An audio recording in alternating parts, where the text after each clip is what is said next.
আসসালামু আলাইকুম, স্বাগত জানাচ্ছি আরটিভির সকালের সংবাদে। আপনাদের সাথে আছি আমি পারভীন মিতু। গাজীপুরের টঙ্গীর তুরাগ নদীর তীরে শুরু হয়েছে ৫৮তম বিশ্ব ইজতেমার প্রথম পর্ব। ফজরের নামাজের পর আমবয়ানের মধ্য দিয়ে শুরু হয় আনুষ্ঠানিকতা। নামাজের পর বয়ান করেন পাকিস্তানের মাওলানা জিয়াউল হক এবং এর তর্জমা করেন মাওলানা নুরুর রহমান। এরপর খিত্তায় খিত্তায় শুরু হয় তালিম আর জুমার নামাজ পড়াবেন মাওলানা জুবায়ের। ইজতেমায় অংশ নিতে দেশ বিদেশের বিভিন্ন প্রান্ত থেকে মুসল্লিদের আগমনে ইজতেমা মাঠ এখন মুখর। এবারেও বিভিন্ন দেশ থেকে কয়েক হাজার বিদেশিরা অংশ নিচ্ছেন। ইজতেমা ময়দান ছাড়াও আইনশৃঙ্খলা বাহিনীর সদস্যদের মোতায়েন করা হচ্ছে বিভিন্ন পয়েন্টে। অনেক রাস্তায় যানবাহন চলাচল সীমিত করেছে ট্রাফিক বিভাগ। এবারের ইজতেমা শুরাই নিজামের অধীনে ২ ধাপে অনুষ্ঠিত হবে। প্রথম ধাপ আজ শুরু হয়ে ২ ফেব্রুয়ারি আখেরি মোনাজাত। এরপর দ্বিতীয় ধাপে বিশ্ব ইজতেমা আগামী ৩, ৪ ও ৫ ফেব্রুয়ারি অনুষ্ঠিত হবে। এবার বিশ্ব ইজতেমা সুষ্ঠুভাবে সম্পন্ন করার জন্য পুরো বাংলাদেশকে ২ ভাগে বিভক্ত করা হয়েছে। আজ আমাদের আলহামদুলিল্লাহ জুমার দিন। আশা করতেছি আমরা আমাদের এই মাঠে প্রায় ২০ লক্ষাধিক মানুষ জুমার নামাজ আদায় করবেন।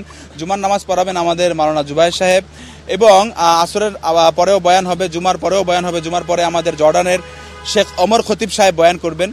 আলহামদুলিল্লাহ খুব ভালো হয়েছে। আমাদের এই যে ব্যস্ততার মাধ্যমে যে ফাঁকা ফাঁকা লাগতেছে, সুন্দরভাবে যাতায়াত করতে পারতেছি, থাকতে পারতেছি। খুব নিরাপত্তা প্রশাসন দিয়ে এবার ভালোভাবে সেটিং করে জায়গাটাও খুব মজবুতভাবে দেখাশোনা করা হচ্ছে। এত নর্মিয়তভাবে প্রত্যেকের মাঝে ছড়িয়ে দেয় যাতে মুসলিম বিধর্মী কারো মাঝে যাতে বিভেদ সৃষ্টি না হয়। মূলত এই তাবলিগ জামাতটা এটাই উম্মতের মাঝে শিক্ষা দেয়।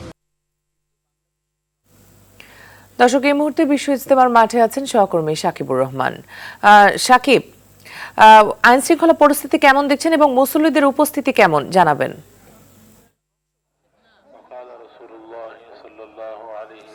মিতু, লাখো লাখো মুসল্লিদের আগমনে কিন্তু মুখরিত হয়ে আছে টঙ্গীর এই তুরাগ তীর। বিশেষ করে আজকে শুক্রবার জুম্মার নামাজ হবে এবং জুম্মার নামাজে কিন্তু এখানে অন্তত ২০ লাখের বেশি মানুষ অংশগ্রহণ করবে বলে আমাদেরকে জানিয়েছেন এখানকার যারা কর্তৃপক্ষ রয়েছেন, যে ২০ লাখের বেশি মানুষ এই জুম্মার নামাজে অংশ নেবেন। অনেক বড় একটি নামাজ হবে এবং এই ঢাকা শহরের আশপাশের যারা এলাকার মানুষ আছেন তারাও কিন্তু এখানে নামাজে অংশ নেওয়ার জন্য উপস্থিত হবেন। এছাড়াও আমরা এখানকার যারা আয়োজক রয়েছেন তাদের সঙ্গে কথা বলে যেটি জানতে পেরেছি যে ৭২টি দেশ থেকে কিন্তু বিদেশি যে মুসল্লি রয়েছেন তারা এখানে এসেছেন। এখন প্রতিটি খিত্তায় খিত্তায় তালিম চলছে এবং বিশেষ কিছু আয়োজন তারা রেখেছেন। কয়েকটি বিশ্ববিদ্যালয়ের শিক্ষক এবং শিক্ষার্থীরা এখানে আসবেন, তাদের এখানে তালিম দেওয়া হবে এবং পাশাপাশি কিন্তু যারা এখানে এসেছেন তারা বলছেন যে আসলে ইসলামের পথে তারা কাজ করতে চান, আল্লাহকে সন্তুষ্টির জন্য তারা কাজ করতে চান এবং সারা বছর যে তারা বিভিন্ন জায়গায় তবলিগ জামাতে অংশ নেন তারই একটি মিলন মেলা বলা চলে এই বিশ্ব ইজতেমা। এবং এই বিশ্ব ইজতেমার পরে কিন্তু আখিরি মোনাজাত হয়। সেই মোনাজাতের পরে কিন্তু তারা আবারও সেই যে তাবলিগ জামাত, সেই জামাতে কিন্তু বিভিন্ন সারা দেশ বিদেশে তারা বিভিন্ন জায়গায় ছড়িয়ে ছিটে পড়ে ইসলাম প্রচার করার জন্য। এবার কিন্তু প্রথম পর্বের ইজতেমা ২ ভাগে বিভক্ত হচ্ছে, অর্থাৎ যেহেতু এই জায়গা অনুযায়ী অনেক বেশি মানুষের উপস্থিতি থাকে, সেই মানুষের যাতে ভোগান্তি না হয় সেই কথা চিন্তা করেই কিন্তু মূলত ২ ধাপে করা হচ্ছে। আজকে শুরু হয়ে আগামীকাল এবং পরশু দিনে আখেরি মোনাজাত এবং তার পরবর্তীতে ৩ তারিখে শুরু হয়ে ৫ তারিখে আখেরি মোনাজাতের মধ্যে দিয়ে প্রথম পর্বের ইজতেমা শুরু হবে এবং সরকারি নিয়ম অনুযায়ী ১৩, ১৪ এবং ১৫ ফেব্রুয়ারি সাতপন্থী যাদেরকে বলা হয় তাদের ইজতেমা অনুষ্ঠিত হওয়ার কথা রয়েছে। তো এই ছিল আমার কাছে এখন পর্যন্ত সর্বশেষ। পরবর্তী সংবাদের মাধ্যমে আরও কিছু সংবাদ আপনাদেরকে জানিয়ে দেব। মিতু। সাকিব, অসংখ্য ধন্যবাদ আপনাকে আমাদের সাথে যুক্ত হবার জন্য। বাজারে নতুন আলুর সরবরাহ বাড়ায় সপ্তাহের ব্যবধানে পণ্যটির দাম কমেছে কেজিতে ৫ টাকা। আলুর পাশাপাশি দাম কমেছে ব্রয়লার ও সোনালী মুরগির। শীতকালীন সবজির দামও হাতের নাগালে, তবে আগের মতোই বাড়তি রয়েছে সব ধরনের চালের দাম। পেঁয়াজের দামও পাইকারিতে বেড়েছে ২ থেকে ৩ টাকা। এতে কিছুটা বিপাকে পড়েছে মধ্যবিত্ত ও খেটে খাওয়া মানুষ।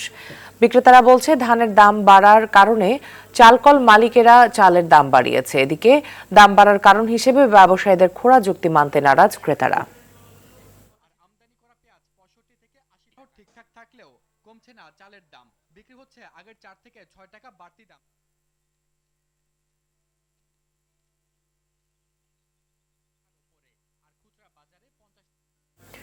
ক্রেতা সংকটে ভুগছে দিনাজপুরের হিলিস্থল বন্দরের চাল আমদানিকারকরা। বন্দরের ভেতরে পড়ে আছে শখানেক চাল ভর্তি ট্রাক।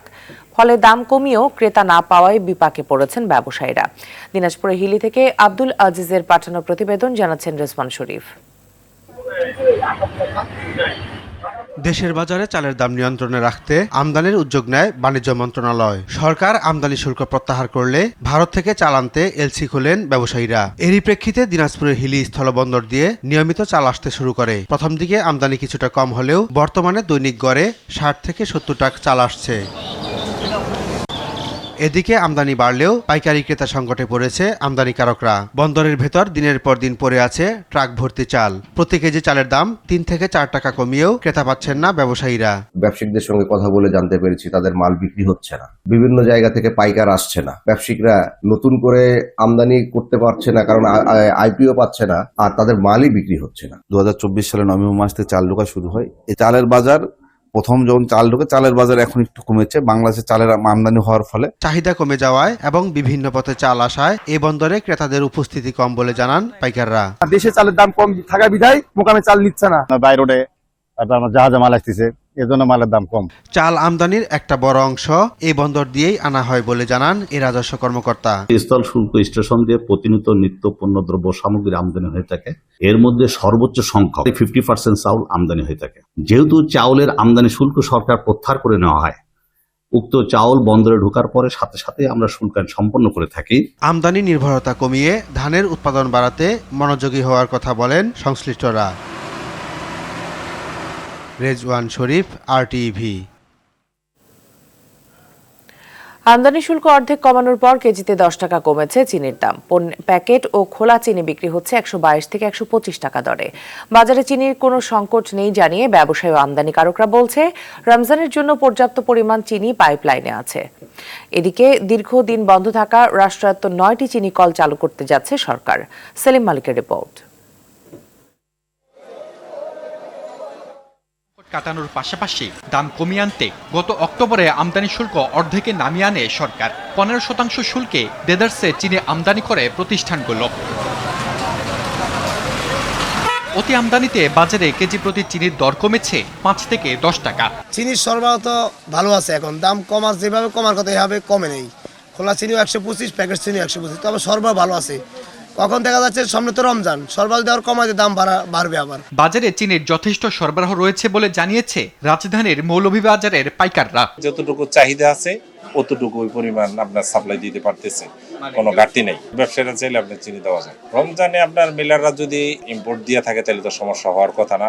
আর আমদানিকারকদের দাবি, রমজানকে সামনে রেখে আমদানির পরিমাণ বাড়ানো হচ্ছে। আমাদের 2.5 থেকে 3 লক্ষ চিনি আমাদের অলরেডি পাইপলাইনে আছে এবং স্টকও আছে, কাছাকাছি ভালো একটা পরিমাণে স্টক আছে। সো চিনি নিয়ে কোনো সমস্যাই হবে না। বাংলাদেশে যতটুকু ডিমান্ড চিনির রমজান কেন্দ্রিক, তার যথেষ্ট পরিমাণে মেঘনা গ্রুপ ডিমান্ড ফুলফিল করতে পারবে।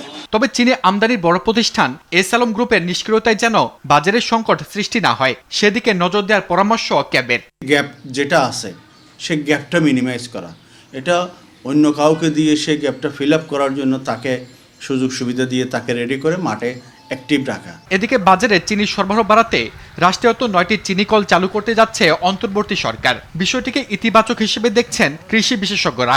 আখ উৎপাদনের জন্য যদি প্রণোদনা দেওয়া যেত এবং তারা কিন্তু এই আখ উৎপাদনে উৎসাহিত হতো, এবং এইটা দিলেই কিন্তু দেখা যাবে আমাদের চিনি শিল্প ঘুরে দাঁড়াবে। একটা হচ্ছে আমরা ভালো মানের চিনি পাবো, 2 নম্বর হচ্ছে আমাদের যে টাকা বৈদেশিক মুদ্রাগুলো আমাদের দেশের বাইরে যাবে না। কৃষি বিপণন অধিদপ্তর জানিয়েছে, চিনির বাজার সম্প্রসারণে কৃষকদের প্রণোদনা দেওয়া হচ্ছে।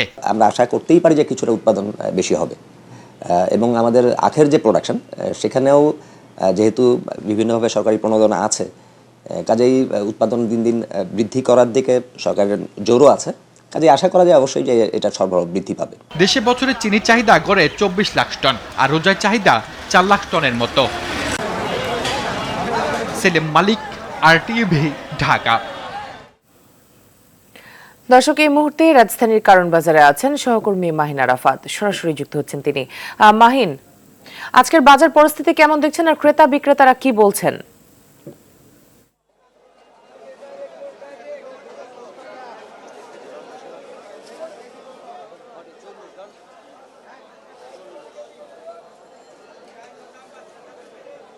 জি, জি মিতু, বাজারে বিভিন্ন ধরনের শীতকালীন সবজির সরবরাহ যথেষ্ট পরিমাণে আছে এবং এ কারণে বাজারে সবজির দাম ক্রেতাদের নাগালের মধ্যে আছে। কিন্তু যদি সবজির বাইরে যাই তাহলে পেঁয়াজের বাজার কিছুটা বাড়তির দিকে, পাইকারিতে 2 থেকে 3 টাকা বেড়েছে পেঁয়াজের দাম এবং বিক্রেতারা যেটা বলছেন যে এখন পেঁয়াজের মৌসুম হলেও আসলে সরবরাহ কিছুটা কম থাকায় তা বাড়তি দামে তাদেরকে কিনতে হচ্ছে এবং এই কারণে তাদেরকে বাড়তি দামে পেঁয়াজ বিক্রি করতে হচ্ছে। পেঁয়াজের বাইরে যদি বলি তাহলে বিগত কয়েক সপ্তাহ যাবত যে চালের দাম বাড়তি ছিল সেই বাড়তি দামে চাল বিক্রি হচ্ছে, তবে নতুন করে চালের দাম আর বাড়েনি।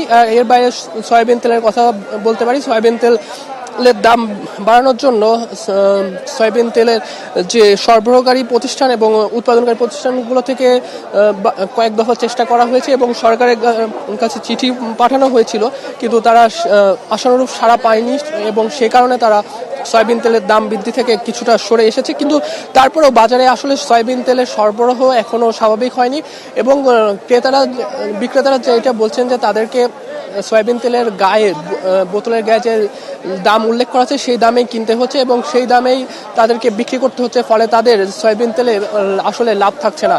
এবং বিক্রেতা আমাদের যেটা বলেছেন যে কারণ বাজারে, পাইকারি বাজারে সয়াবিন তেল সঠিক মূল্যে পাওয়া গেলেও এটা খুচরা বাজারে বা মহল্লার দোকানগুলোতে দেখা যাচ্ছে যে তাদের কাছ থেকে 5 থেকে 10 টাকা বেশি নেওয়া হচ্ছে এবং কিছু ক্ষেত্রে সয়াবিন তেলের দাম উঠিয়ে তাদের থেকে এই বেশি দামটা নেওয়া হচ্ছে। এর বাইরে যদি বলি যে মুরগি এবং বিভিন্ন ধরনের মুরগির দাম গত সপ্তাহের মতোই স্বাভাবিক রয়েছে, তবে শীতের শেষকালে কিছুটা বেড়েছে হাঁসের দাম। এর বাইরে মোটামুটি বাজারে অন্যান্য সকল পণ্যের দাম স্থিতিশীল রয়েছে এবং এর জন্য ক্রেতা বিক্রেতারা উভয়ই সরকারকে ধন্যবাদ জানিয়েছে এবং তারা আরও যেটা বলেছেন যে সিন্ডিকেট যদি ভাঙা যায় তাহলে সব ধরনের পণ্যের দাম এবং মান ক্রেতাদের হাতের নাগালে থাকবে। মিতু, এই ছিল আমার কাছে রাজধানীর কারওয়ান বাজার থেকে সর্বশেষ। মাহিন, ধন্যবাদ আপনাকে। সাবেক সমাজ কল্যাণ মন্ত্রী নুরুজ্জামান আহমেদকে গ্রেপ্তার করেছে রংপুর মেট্রোপলিটন পুলিশ। গেল রাতে রংপুর মহানগরীর সেন্ট্রাল রোডের পোস্ট অফিস সংলগ্ন গলিতে তার আত্মীয়ের বাসা থেকে তাকে গ্রেপ্তার করা হয়। আরপিএমপি কমিশনার মোহাম্মদ মজিদ আলী জানান, গোপন সংবাদের ভিত্তিতে ওই বাসা থেকে তাকে গ্রেপ্তার করা হয়। তার বিরুদ্ধে বৈষম্য বিরোধী ছাত্র আন্দোলনে হামলা ও হত্যাকাণ্ড ঘটানোর অভিযোগ সহ একাধিক মামলা রয়েছে।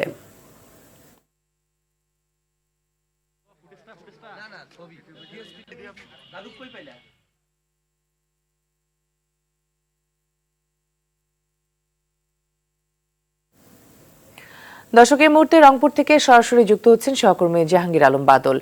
বাদল, রাতে গ্রেপ্তারের পর সাবেক সমাজ কল্যাণ মন্ত্রী নুরুজ্জামান আহমেদকে কোথায় রাখা হয়েছে এবং কখন নাগাদ তাকে কোর্টে তোলা হবে? মিতু, আমরা যেটি দেখেছি গতকাল রাত 8:30টার দিকে সেন্ট্রাল রোডস্থ তার একটি বোনের বাসা থেকে তাকে পুলিশ অভিযান চালিয়ে গ্রেপ্তার করে। তারপরে পরবর্তী সময় আমরা দেখেছি কিছুক্ষণের মধ্যেই তাকে রাত 11টার দিকে হাসপাতালে নিয়ে যাওয়া হয় তার স্বাস্থ্য চেকআপের জন্য এবং পুলিশ বলছে যে তাকে গ্রেপ্তারের পর তিনি কিছুটা অসুস্থ বোধ করলে তাকে হাসপাতালে পাঠানো হয়। পরবর্তীতে হাসপাতালে চেকআপের পরে তাকে আবার পুলিশ প্রশাসন তাদের নিজের আওতায় নেয় এবং তাকে রাতে থানায় রাখা হয়েছিল। এর পাশাপাশি আমরা দেখেছি যে আসলে এখন পর্যন্ত আসলে আমরা জেনেছি যে দুপুরের পর নাগাদ তাকে আদালতে তোলা হতে পারে, কারণ তার বিরুদ্ধে রংপুর এবং লালমনিরহাটে একাধিক হত্যা মামলা রয়েছে। বিশেষ করে রংপুরে বৈষম্য বিরোধী ছাত্র আন্দোলনে নিহত মুন্না হত্যা মামলার উনি প্রধান আসামি। এছাড়া ওনার ছেলেও কিন্তু আসামি যুক্ত রয়েছেন। পাশাপাশি আমরা দেখেছি যে তার গ্রেপ্তারে ঘিরে রংপুরে বৈষম্য বিরোধী ছাত্র আন্দোলন গতকাল ওনাকে যখন হাসপাতালে নিয়ে যাওয়া হচ্ছিল তখন ওই সময় তার উপরে ডিম নিক্ষেপ করে ছাত্ররা, বিশেষ করে রাত্রেবেলা যখন তাকে পুলিশের মেডিকেল নিয়ে যাচ্ছিল তো ওই সময় তার হাত পা পড়ানো ছিল না। ওই সময় বৈষম্য বিরোধী ছাত্র আন্দোলন তারা কিন্তু উত্তেজিত হয়ে পড়ে। এক সময় তারা কিন্তু তার উপর ডিম নিক্ষেপ করে এবং তারা কিন্তু প্রতিবাদ জানায়। বিশেষ করে গতকাল সকালেই আমরা দেখেছি জুলাই বিপ্লব অভ্যুত্থানে বৈষম্য বিরোধী ছাত্র আন্দোলন তারা কিন্তু পুলিশ কমিশনারের প্রতি একটা বিক্ষোভ অবস্থান নেন। তারা তার গ্রেপ্তার দাবি জানান যে এই বিশেষ করে জুলাই অভ্যুত্থানে যে নিহত ছাত্ররা তাদের বিচার দাবিতে এখন পর্যন্ত পুলিশ আসামিদের গ্রেপ্তার করছে না, এমন একটা অভিযোগ ছিল তাদের। সেই অভিযোগের ভিত্তিতেই কিন্তু গতকালকে পুলিশ অভিযান চালিয়ে নুরুজ্জামানকে গ্রেপ্তার করে। কারণ নুরুজ্জামান রংপুর লালমনিরহাট 2 আসনের তিনি এমপি এবং সাবেক ক্ষমতাচ্যুত আওয়ামী লীগের সমাজ কল্যাণ প্রতিমন্ত্রী হিসেবে দায়িত্ব পালন করছিলেন। তবে আমরা যেটি জেনেছি যে হয়তো দুপুরের পর নাগাদ তাকে আদালতে নিতে পারে এবং পুলিশ তার রিমান্ড আবেদন করতে পারে বলে আমাদেরকে জানিয়েছেন স্থানীয় আমাদের যে রয়েছেন তারা জানিয়েছেন যে এই বিষয়টি নিশ্চিত করেছেন। তা পুলিশের পক্ষ থেকে এখন পর্যন্ত কোনো নির্দিষ্ট কোনো বক্তব্য আমাদের কাছে আসেনি। কিন্তু এই ছিল আপাতত আমার কাছে রংপুরে নুরুজ্জামান গ্রেপ্তারের সর্বশেষ খবর। বাদল, ধন্যবাদ আপনাকে আমাদের সাথে যুক্ত হবার জন্য। টিউবওয়েলের পানিতে চেতনানাশক মিশিয়ে অভিনব পন্থায় চুরি হচ্ছে টাঙ্গাইলের ভূঁইয়াপুরে। মানুষের নগদ টাকা ও স্বর্ণালংকার হাতে নিচ্ছে সংঘবদ্ধ চোর চক্র। শুধু তাই নয়, উপজেলায় গরু, গাড়ি ও মোটরসাইকেল চুরিও এখন নিত্য নৈমিত্তিক ঘটনা। এমন বাস্তবতায় আইন শৃঙ্খলা স্বাভাবিক রাখতে পুলিশি তৎপরতা বাড়ানোর দাবি স্থানীয়দের। টাঙ্গাইল থেকে কামাল হোসেনের পাঠানো প্রতিবেদন জানাচ্ছেন সৈয়দা সামিয়া তামান্না।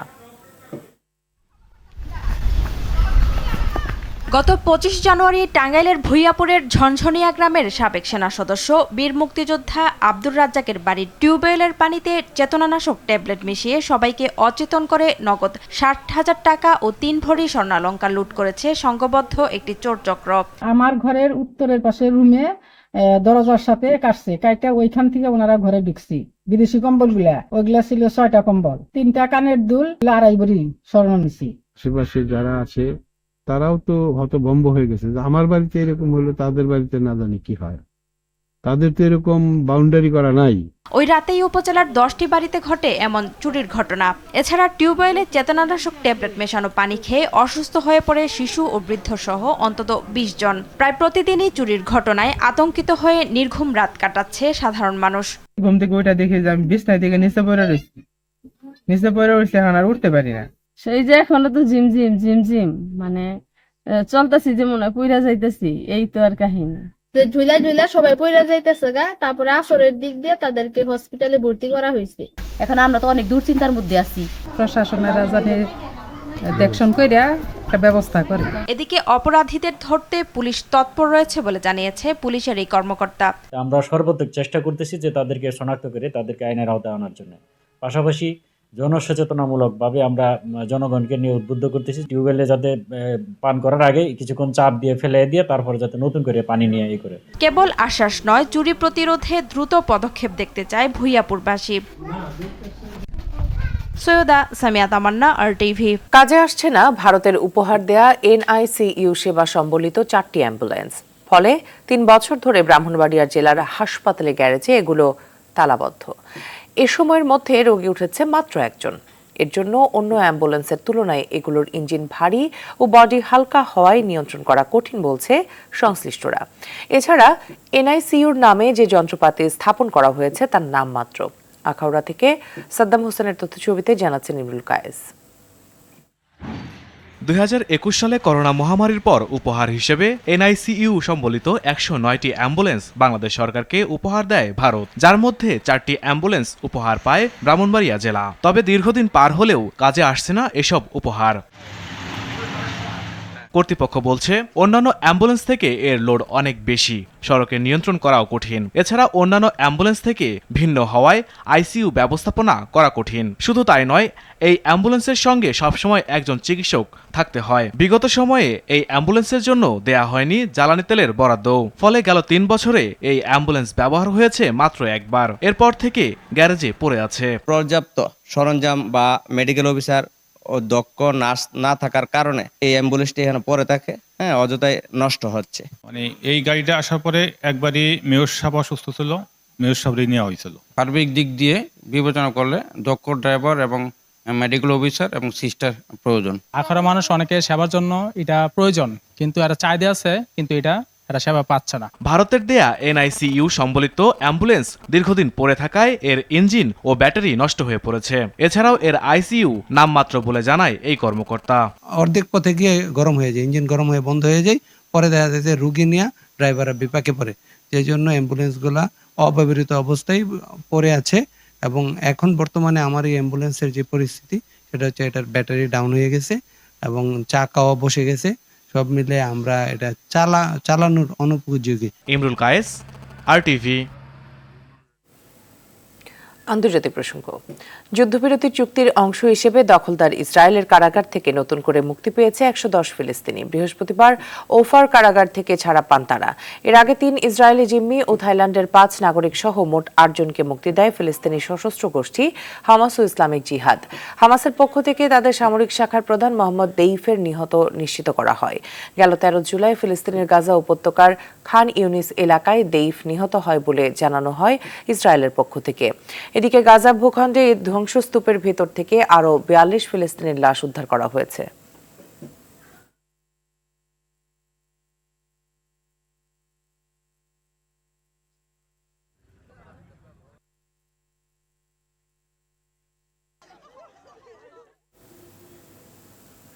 খেলার খবর। বাংলাদেশ প্রিমিয়ার লিগ ক্রিকেটে আজ একদিনের বিরতি। চলতি আসরে 40 ম্যাচ শেষে প্লে অফ নিশ্চিত করেছে 3 দল। 18 পয়েন্ট নিয়ে শীর্ষে ফরচুন বরিশাল, 2-এ থাকা রংপুর রাইডার্সের পয়েন্ট 16। এদিকে গতকাল সিলেট স্ট্রাইকার্সকে হারিয়ে 14 পয়েন্ট নিয়ে সেরা 4 নিশ্চিত করেছে চিটাগাং কিংস।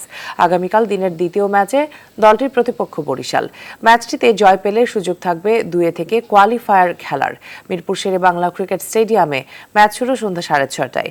এদিকে সেরা 4 নিশ্চিত করতে দিনের প্রথম ম্যাচে ঢাকা ক্যাপিটালসের মুখোমুখি হবে খুলনা টাইগার্স। 10 পয়েন্ট নিয়ে মিরাজের দলের অবস্থান 5-এ।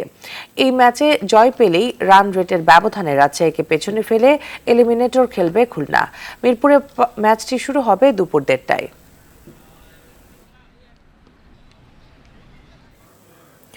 বাংলাদেশ জাতীয় নারী ফুটবল দলের দাবি পর্যালোচনায় 7 সদস্যের কমিটি গঠন করেছে বাংলাদেশ ফুটবল ফেডারেশন। বৃহস্পতিবার বাফুফে ভবনের সামনে কোচ পিটার বাটলারকে সরানোর দাবি জানান সাবিনা সঞ্জিদারা। এ সময় দাবি না মানলে ক্যাম্প ছাড়ার হুঁশিয়ারি দেন জাতীয় নারী ফুটবল দলের 18 জন ফুটবলার। এর আগে বুধবার কোচের বিরুদ্ধে বিস্তর অভিযোগে ফেডারেশনের অভিযোগপত্র জমা দিয়েছিলেন সাফ চ্যাম্পিয়নরা। সেই চিঠির প্রেক্ষিতে বৃহস্পতিবার রাতে ইমার্জেন্সি ভার্চুয়াল সভা ডাকেন বাফুফের সভাপতি তাবিদ আওয়াল। সভার সিদ্ধান্ত অনুযায়ী মেয়েদের দাবির যৌক্তিকতা পর্যালোচনা করবে গঠিত কমিটি।